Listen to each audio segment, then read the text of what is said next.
Today's episode, we have David Roberto Madero Alvarez. My father was a metal sculptor. He was an absolute pioneer in the world of metal art. He started doing oxy-acetylene sculptures back in the 50s. When I was maybe around 25, 26, I started to work with him. Of course, cleaning the shop first, right?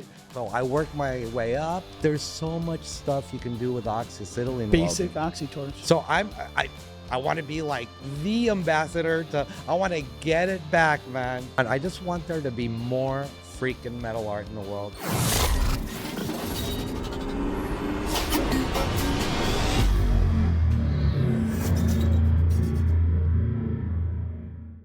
Manufacturing Day is your chance to see what modern manufacturing is all about. On the first Friday in October, companies across the country open their doors, on site and online, to inspire the next generation of makers.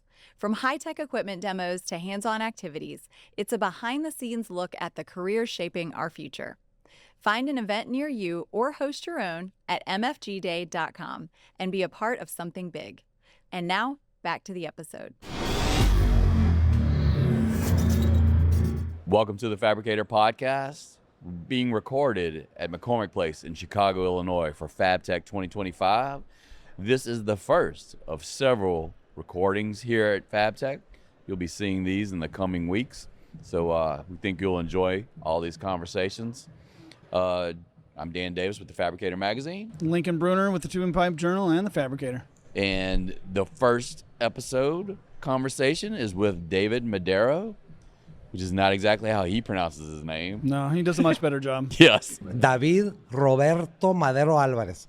Are you going to give it a go? Yeah, no. I tried to, and it like looked at me like I was out of my mind. There's very few times where you see Dan kind of like at a loss of words. Yeah. So we don't get David's enough of from Mexico.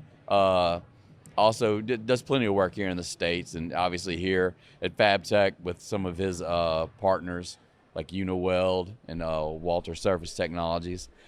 And so, yeah, when it comes to Spanish, spoken by a native tongue, is so rhythmic. Yeah. Yes. And you can, pardon me, look at me, I don't have any rhythm. So it's just very, I don't know, I feel like I'm insulting a native speaker when I even attempt to, so. Oh no, he was easy to please. Yeah, No super nice guy, super talented, no issues other than my own embarrassment. So. No, this is the kind of guy that we like to interview because he's so creative. One of the things that I think everyone will enjoy is just hearing kind of the ins and outs of his creative process. Kind of pulls back the green curtain. He's like, look, this is what I do, this is how I do it. It's not textbook, but it works for me, and it's worked for a lot of my clients, so it was a lot of fun. Yeah. And how near and dear FabTech Chicago is to him? Oh, yeah. Especially this one. Yeah. He said this is the best ever. And really, probably FabTech Mexico's best unsupported or unpaid ambassador. Yes. Yeah. He had a was- lot of nice things to say about FabTech Yeah. Mexico. Yeah. He said, y'all got to come. Even though we don't have a lot of things you have up here, you have to come. So, yeah, it was great. Yeah, so I think you'll enjoy it. Please stay tuned. And, take in all that David Madero has to offer. It's quite something. Yeah, it's a trip. Thanks. It's almost time to celebrate manufacturing's most outstanding contributors at the annual SparkForce Awards Gala. This fun and exciting evening supports the next generation of manufacturers by raising funds for scholarships and educational programs. Help build tomorrow's skilled workforce by attending or participating in the online silent auction. Bid on artwork and other unique items throughout the evening from anywhere. Get all the details at sparkforce.org. And now, back to the episode.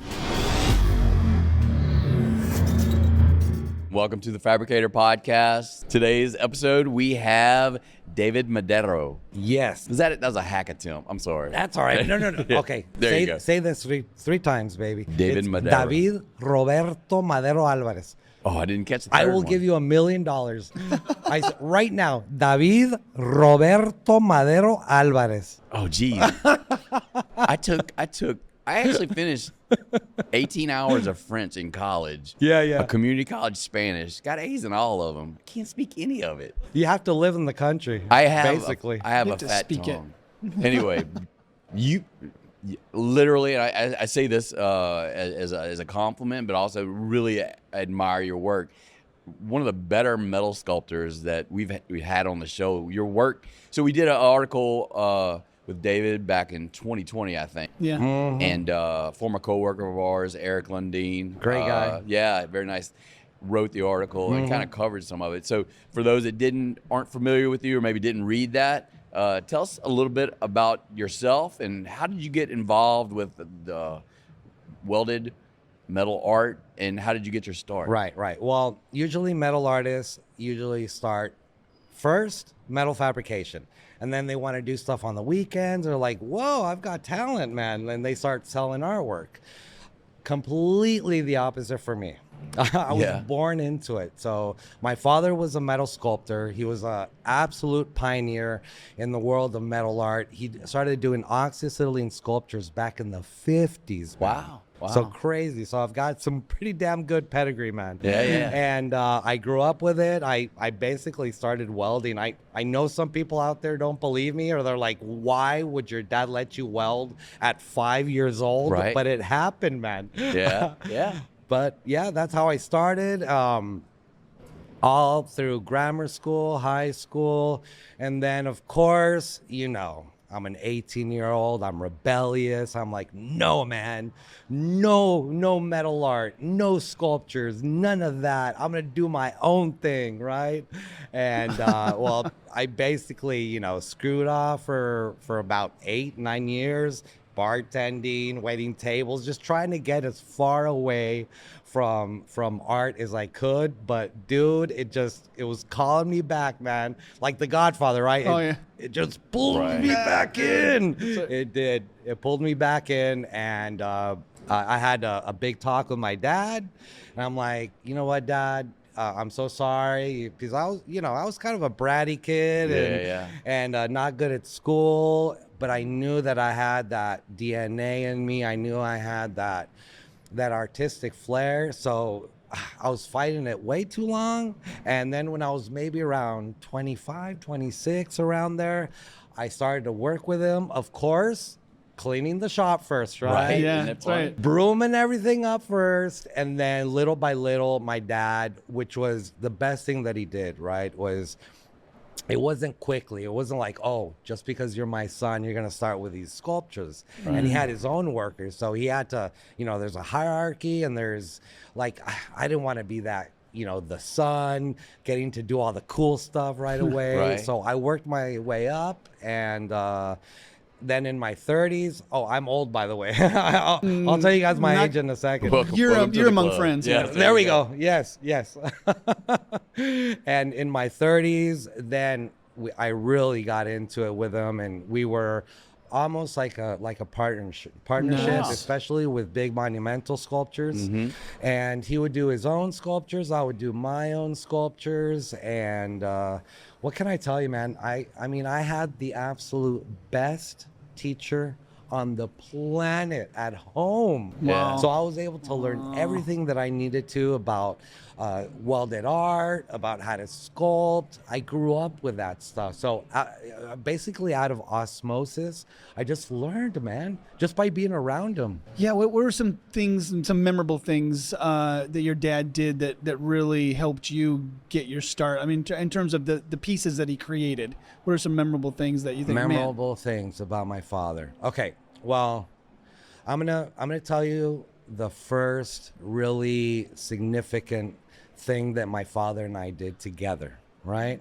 So it was kind of a partnership at first. I was like helping him do his sculpture, so he would sign his name, Rogelio Madero, my father's name. And about 15 years ago, we did this sculpture in Albuquerque, right in front of the Sunport Airport. Okay. And it's this long serpentina made out of steel. Serpentina is those Mexican party favors that you throw and they open up. Oh, wow. Well, we did a monumental one for Albuquerque, and it's right up on the wall, and it's about maybe 180 feet long. No kidding. Long ass sculpture. It was unbelievable to build, but my dad, I think I crossed over into the being a actual sculptor, so much so that my father, he put right there on the plaque, David Madero, Rogelio Madero. Wow. So we were both there, and dude, that day, I can't even tell you what that felt like. I really felt like okay, now I'm walking in my own shoes. I can do my own projects, my own art. I'm not just the assistant or the whatchamacallit, apprentice. Yes, it was good, man. That was like man. the best day of my life was that. You get that kind of affirmation from your father. Then it's like something that sticks with you forever, right? Yeah, like completely. you really do believe in me here. Yeah. It's kind of funny you're describing a relationship between artists and a father-son, but it sounds like stuff we hear for just people in shops. You know what I mean? You have the opportunity to learn from their dads and actually learn from other people in the shop. It's that ability to have those relationships at the same time, learning on the job and being close with your dad. It seems like it Very was a similar. wonderful time in your life. Completely, man. My dad passed away about 10 years ago, and oh man, just like a piece of me, Yeah. he left me with freaking art, baby. So I mean, he left me with that. So Yeah. he's always gonna be with me in that aspect. So every time I do a sculpture, constantly I'm thinking about my dad. I was telling a few artists here something interesting that it was a little bit ironic, but one of the first things that my father taught me was it's okay to study up on art history. It's okay to be fans of other artists, other sculptors. That's okay. But there's a word in Spanish. It's endiosar. It means to make somebody a god. And my father said, don't ever make anybody your god. Like it's okay to like artists. Right, Sure. right, right. And this and that. But the ironic thing is my dad is like, Yeah. I endiosar. Right. Yo o sea, my dad is still with me, and I still think of him as the best freaking artist ever. Right. Yeah. So it's freaking ironic, right? Yeah, so right. he told me like the basic rule of what not to do. He dies, and I still go back to everything that my dad taught me, That's and natural. he's just the best, man. That's the perfect segue to. I'd be remiss not to address like when our colleague Eric Lundeen wrote that story in the Fabricator in 2020. We had photography of the Christ that you that you created, and just the amount of detail and the scale of this thing. I mean, it is something. It you know, if you associate with religious sculpture, I mean, it's usually something that's being done for it's meant to be around a long time. Right. The sheer magnitude and impact of that work is really like, I remember it. You know, having you not seen it in person. How do you develop the skills to get to the point where you can deliver such detail while working with welding wire, welding, Molten metal. Yeah, Yeah. It's really a sight. Well, I'll kind of explain a little bit about my technique. I'm always go back to old school oxyacetylene welding, right? Really? I Okay. freaking love it. And by the way, Uniweld, best company out Yeah. there. Yeah. Got to do the plug, man. Got to do the plug. And my dad, since he was a pioneer in it, well, back in the day, there wasn't a MIG machine. There wasn't TIG. There was Right. laser, Right. none of that stuff. Back then, they were doing everything straight up oxyacetylene, right? Well, on my smaller sculptures, even though I have the greatest technology on the planet at my shop, man, I always go back to my oxy torch. I can't leave it. And especially for small pieces of art. Really, so small pieces it works Small, best for you. like about this big, sometimes medium-sized Okay. pieces. Okay. But once I get a little bit too big, I can't do it. It just takes way too much time for me. Yeah. So that's when I go into MIG and TIG. But I'm able to kind of do that textured effect that I'm known for, that artistic welding, because you know that I'm the worst freaking welder on the planet, right? We don't know that. Oh, yes. Trust me. I'm like, I can't do a straight bead weld for, to save my life, man. I just can't do it. And I always joke with my buddies because everybody that I know they're all like geniuses when it comes to welding, right? And I always tell them, guys, please, we have to do some form of like maybe a YouTube or some sort of reality show where I teach. No. They teach me how to weld, actually do something well made, right?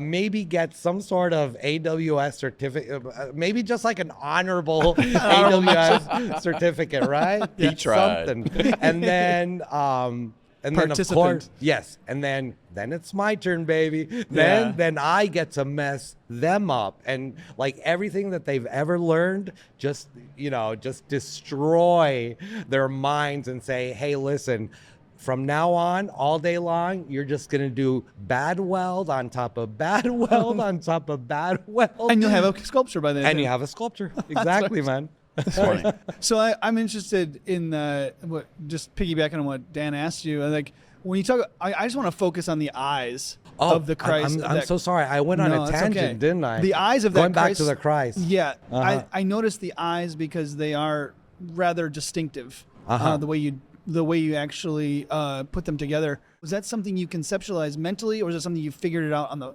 fly, or how did that come together? Just the face and the eyes. I'm kind of lazy about studying up on things, and I'm pretty good at imagining what I'm gonna do before I do it.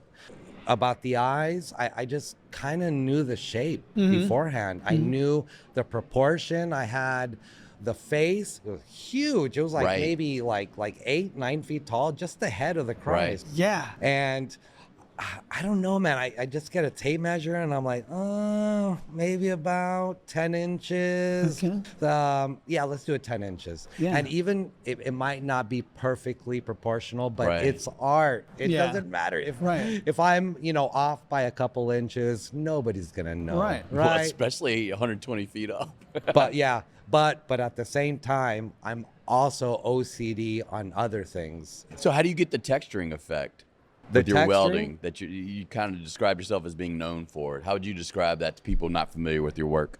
Well, what I basically do is, for instance, oxyacetylene. I'll either go super hot and get a lot of craters going, or I'll go less hot and more filler metal, so I can do more like textured up things. And sometimes I'll just mix it. I'll do some hills and then I'll do valleys. That's with oxyacetylene. With MIG, it's a little different.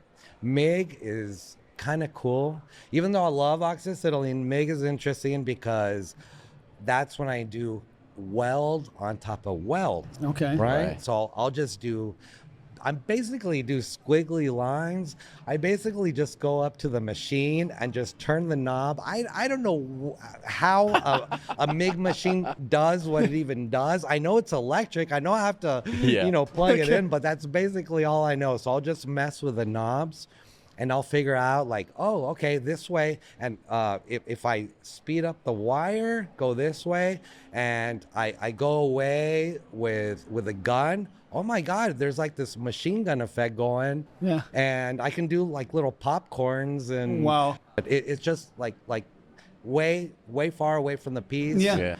Speeding up the wire, and there's still arc. So it's like you're hitting it with a machine gun. Yeah. Right? And it's got that really cool effect. And then I'll do some plasma. I'll do like the gouging. The TIG is pretty cool also, because then you can do a little bit of MIG with the mountainous, the chunkiness, the booger effect.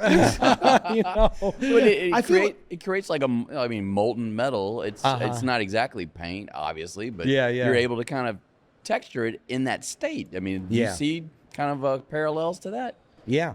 Completely, man. Yeah. Completely. It really is. And, the one thing that I love about this world is I can walk through FabTech and, there's a crazy amount of talented metal artists Absolutely. here.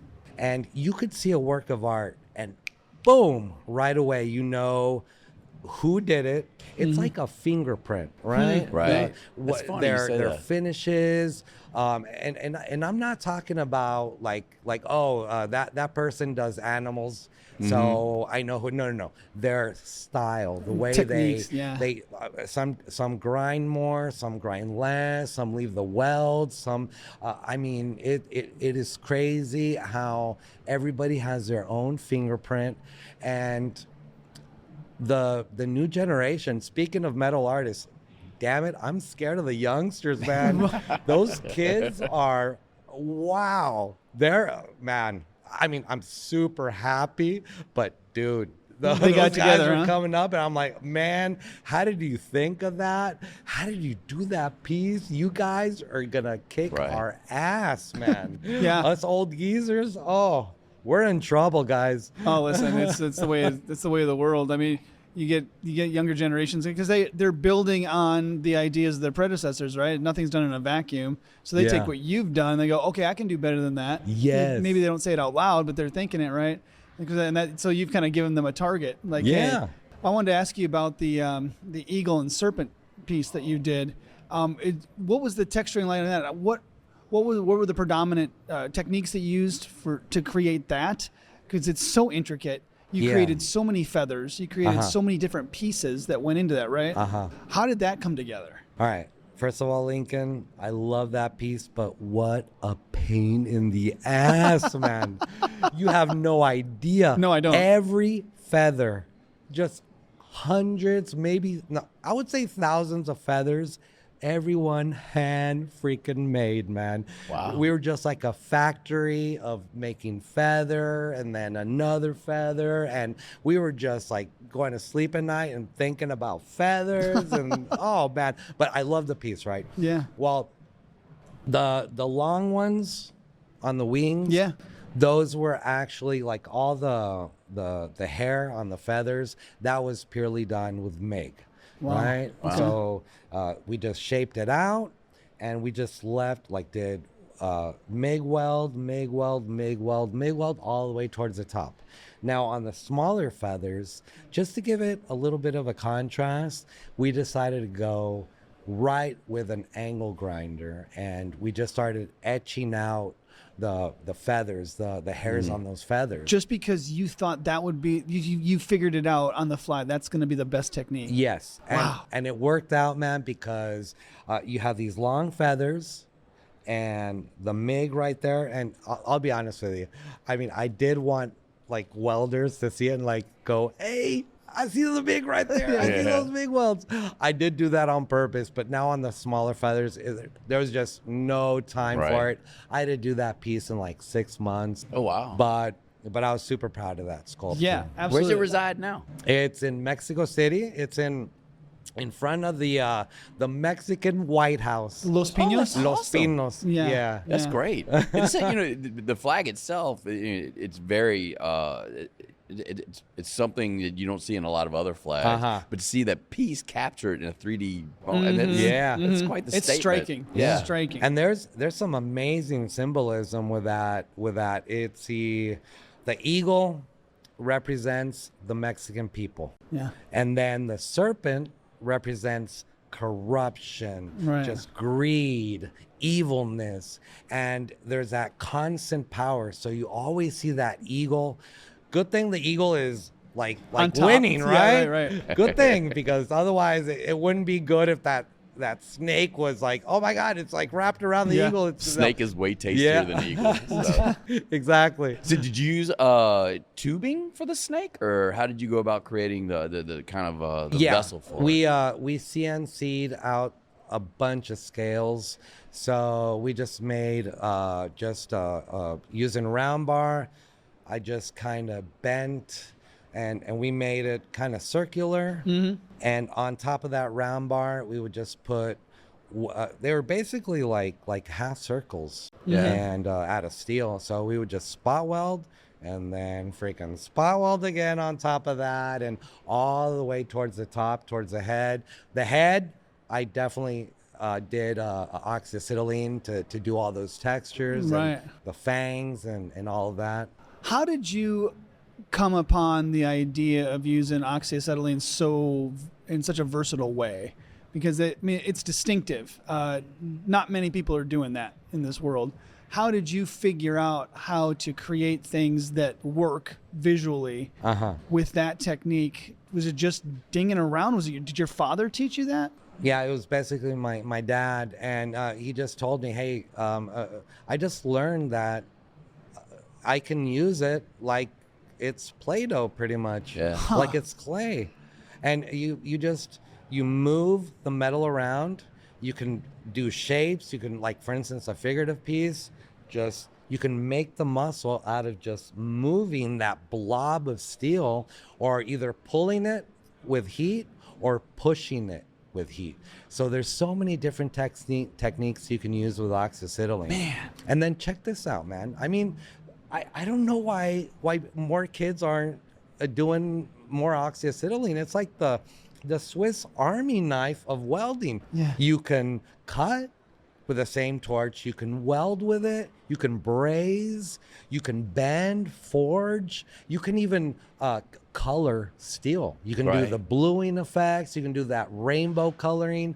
It's all, I mean, I know kids nowadays want the shiny machine with all the knobs, but there's so much stuff you can do with oxyacetylene Basic welding. oxy torch. So I want to be like the ambassador I want to get it back, man. I took a beginning welding class, like, geez, man, it's probably 15 years ago.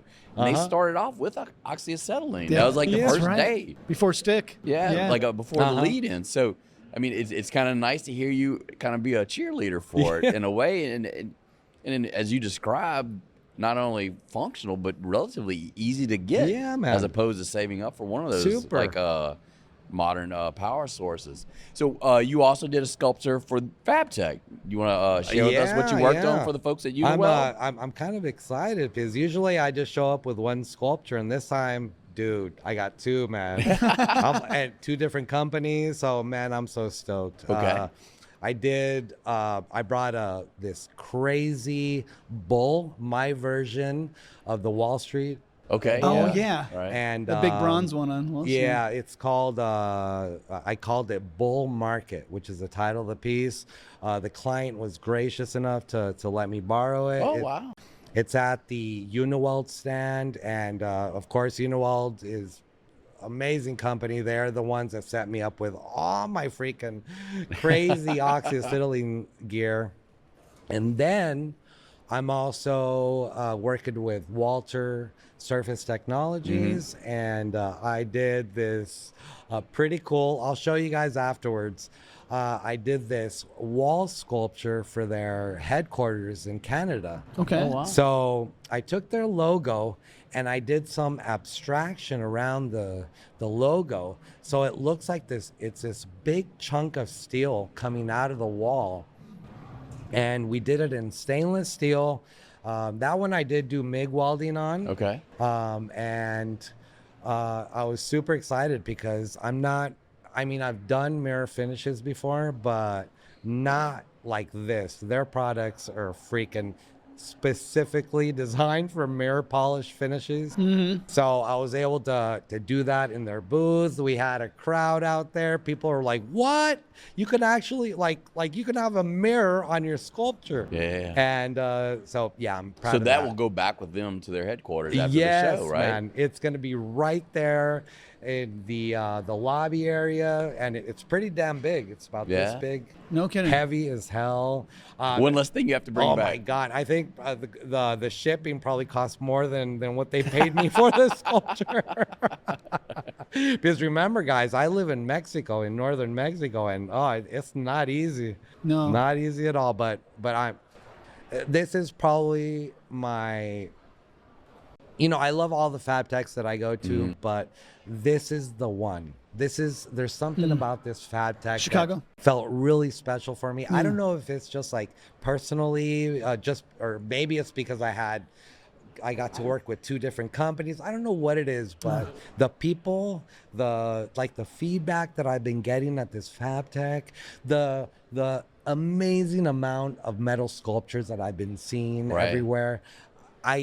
I don't know, man. It's just really, really, truly special for me. It's a kind of interesting kind of combination of commercial business celebrating art. You know what I mean? Yeah. It's connected, but it's different. But yet, Yeah. I think there's a commonality between the people that provide maybe the technology to do it, those doing it, and maybe those that admire it because they have the skills perhaps to do it but haven't done it. Yep. It's not I wouldn't call it a natural thing, but there's definitely a kind of respect for all parties involved in the industry. So I definitely get that. Plus, I think there are a lot of good vibes here, just in general.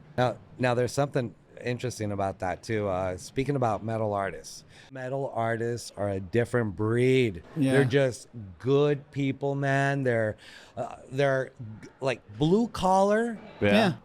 people who are just way creative and just do these things they think about and just create, but they're blue collar. Yeah. They're just good old boys and good old girls, you know. Yeah. They're I think there's some truth to that. It's very authentic and very, like, I don't want to call it grassroots, but I don't think a lot of people have advanced degrees in terms of having studied the greats, and No. they're able to kind of create art as they see it. And really, isn't that the truest art?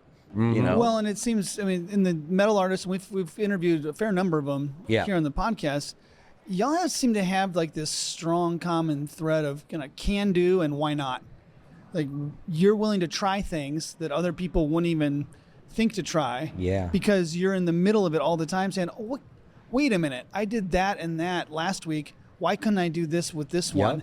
And more often than not, I mean, what comes out of that is something either brand new or very distinctive, kind of like what you're doing with the oxy torches. It almost seems like you have to go through that process of saying, well, never done this before, but why the heck not? Yeah. Right? And then also, and like I said, they're just good people, Yeah. man. And I would agree. and another thing, there's no backstabbing in this world. Yeah. You don't see a lot of people talking smack about other metal artists. Right. No. That's great. Like Yeah. very, very rarely. That's And great. there's no jealousy.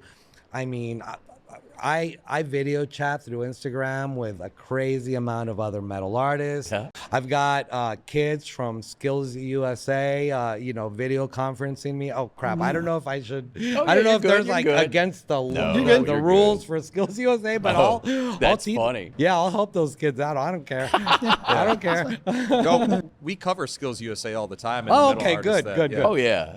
So being bilingual and living in Mexico, what are some things about the Mexican scene that you're excited about these days? About the Mexican scene, well, okay. Mexican Fab Tech, for those of you out there, just do it once, man. Just bite the bullet, do that flight, go, get your passport ready, do a Fab Tech Mexico, because even though it's smaller, we might not have as many robots and CNCs. But it's all down there. Yeah, but there's plenty of stuff. And oh my God, it's just like a huge party, man. Just a humongous party. And it's a very good time. There's one in Monterrey, which is northern Mexico. And then there's one in Mexico City. Yeah. And now they're trying to do one in Guadalajara. And where right outside of Guadalajara is where the tequila is from, the town of Tequila. Okay. So there, and it's very good if you want to like double up and see tech stuff or metal fab and also be a tourist. So I highly suggest. Okay.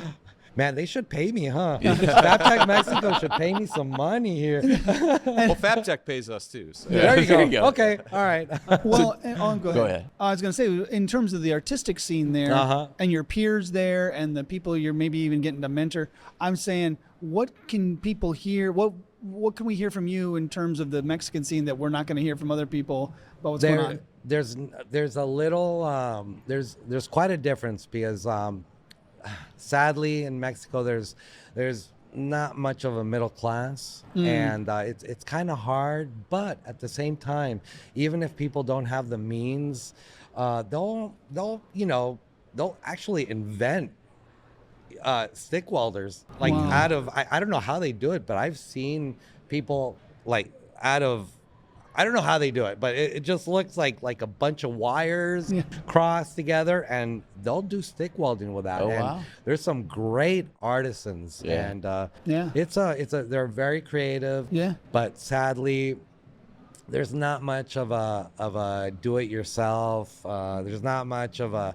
like having your own little small workshop in your garage. Mhm. But we get stuff made, man. Yeah. Yeah. We'll get stuff made down there. Absolutely. And then a few companies, like whenever I go and give metal art workshops at companies, I try to convince the owners to let the employees on their off time go in and make something for their wife, do a vase, do utilitarian art, maybe make a table. I mean, it doesn't cost them anything, Right. and they're making their employees happy. So that's what I want. I just want there to be more freaking metal art in the world. That's Right. I'm basically just, and I'm getting old, man. Next year, the big 5-0. I'm getting there, man. And before You're a child. Yes. Before I die, seriously, like everything that my dad taught me, it's a need that I have. I need to push that forward. No, pay it forward. Yeah. And so I'm trying to get That's as fun. many metal art workshops that I can. How often do you do those? Not often enough, man. Yeah. Not often enough. And what I usually do, it can either be a week-long event or we can do a 4-day weekend. I show up. The first day, I'll show just different techniques, and then I'll talk to the kids. I love high schools. High schools are the best because those kids are the most creative. Yeah. You know, adults are good and all, but Right. No, these kids. And I'll show them all that stuff, and then I'll talk to them about what they want to make. The one thing that I'm very proud of is I've done these all over the world. I've been to Japan, Germany, Italy, Kazakhstan. I mean, Wow. exotic freaking places that invite me to do these welded art workshops. And the one thing that I've noticed is what really sticks with me are the faces of when they're finished with their sculpture, like the very last day. I mean, dude, it'll bring a tear. Yeah. And their faces, man, the pride, like Yeah. I was able to do this.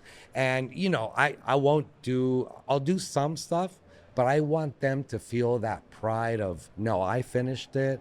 I was able to do my own piece of art. I'll walk them through it. I'll help.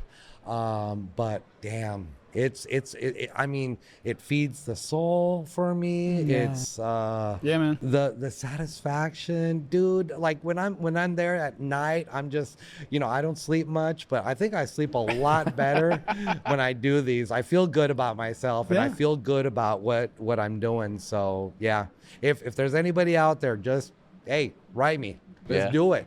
So, are you in the midst of doing something for yourself, or are you mainly concentrating on like commissioned pieces at this time? I usually mainly do commission pieces. I'm kind of a mercenary. Yeah, no. I'm, people hire me for to do stuff, but there's a few things that sorry, I can't do it. But Right. very rarely, very rarely happens. And I'm kind of the go-to guy for corporate art in Yeah. the metal art world. Like, I've done stuff for Jack Daniels, for Adobe Photoshop. I did a piece for Netflix. Oh wow. Cool. BMW, a bunch of companies in here. I'll do their corporate art, like the Walter piece. I did something for Miller. I did a Oh, wow. Miller Man, which is one of my all-time favorite sculptures. Since you're working on commissioned pieces, Uh-huh. it seems the majority of the time would have been some of your favorites. You mentioned the Miller guy. Oh, I can yeah. I can see that in my head. That is pretty. I love Lord sculptures. Land of the Robots, Giants. Yeah. So it's always kicked me, give me pleasure watching that. But for us artists, plenty of us are like our dream is just to do whatever we want and to have somebody buy whatever we want. Yeah. So I'm getting it into my mind. It's been a couple of years where on the weekends and on my free time, like for instance, that bull. Yeah. That bull was a speculative piece. That wasn't for anybody. Wow. Okay. And I got it done, posted it on Instagram, and boom, just sold it. Wow. But I begged the guy. I'm like, please, weld. I mean, they'll kill me. And he let me borrow it. He was gracious enough. So right there. And you got to live, which is Yeah, which is exactly. a plus. I get to live. Made plenty of money. Sold it at a good price. And yeah, and I get to be here at FabTech having fun with everybody. What advice would you give to maybe beginning artists or metal artists currently trying to establish a relationship with a brand that might be here at FabTech? Oh man, I've had this conversation so many times. I'm trying to like jack into their heads because I've been asked this plenty of times. Right. Yeah. Is you have to ask. Yeah. Don't be shy. Don't be timid. Don't wait for them to come to you. Right. Right. You just got to go right up to them and say, hey, I'm talented. Look at my stuff. Right. Sponsor me, dude. Come on. Yeah. Yeah. Get me some stuff. I'll rep you, and you can help me Exactly. get my career into second gear. Yeah. What brands want, and this is in life in general. Yeah. They want confidence. They want to see confidence in Right. people. And if you're confident enough to go up and say, hey, listen, I can do some great stuff with your tools, with your welding machines. Just don't be shy, guys. Don't be shy about it. And what's the worst thing that can happen is they might not write you back, but you might get a freaking just badass sponsorship deal. They might start paying you money. You might start doing corporate work for them, like me, doing corporate sculptures. I mean, the one thing that the young people out there, they know this. I'm not, telling them anything new, but it's a great way to get even more exposure because some of these brands have freaking millions and millions of followers. So if they show your stuff on there, boom, and like one day all of a sudden you're like, what? I've got 2,000 more followers. Yeah. And so yeah, that's pretty much what. So You what got to I work at the advise. craft as well. The what? You got to work at the craft as well. Yes, You mentioned the totally. portfolio. If you don't have a portfolio. Yep. And you don't have to do like a lot of people want to like stand out and be like, oh, I want to be like completely different. And I mean, it's good and all, but just be yourself. Right. Just do what you know how to do. Don't copy anybody. That just like what my father said about sculpting, same thing with influencers, same thing with brand ambassadors. Do not copy anybody. And what people really relate to, you can just feel it when somebody's just being themselves, and you feel attracted to that person, and you want to know more about them, and you want to keep hearing what their day's like, how they do that, how they start their piece, even talking about, oh man, I messed up, or I'm not going to get it done in time, and I got to start over. All that stuff, please post it. Just post everything that you can about yourself, but be true to yourself. Even the screw ups, huh? Exactly, man. There's nothing better. Right. than People seeing do like screw-ups. that. Yeah. Yeah. It's authentic. Well, do you have advice about kids about like using more safety? Now I do. Yeah. Now I've yeah. got the plugs. Yeah, but not yeah. before. I hate to break it to you, but turning 50, these things become an issue. They really do. Well, thanks for joining us. Hell your yeah. trip, and your work's excellent. Really enjoy it. Thank you so much, man. Thank you. It's great to have I you. really appreciate it. Yeah. Great to have you. So if you have any comments or suggestions, send them to podcast@fmamfg.org. Yeah. And that's it Oh, for let me- today. let me Well, throw oh out yeah, my you know where they Instagram. can find Yeah, find out more hell about yeah. you. I'm sorry. It's Instagram is probably my main page. Yeah. It's Madero. Oh, sorry. Madero.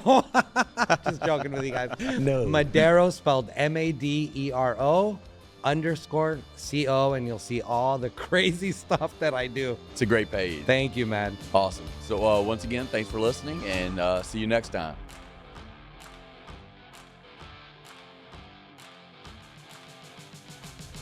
The Fabricator Podcast is a production of Fabricators and Manufacturers Association, located in Elgin, Illinois. The show is hosted by Dan Davis and the staff of FMA Communications. The podcast is produced by Gareth Slager and recorded and edited by Griffin Hammond and Dana Weicker. Sales support provided by Andy Flando.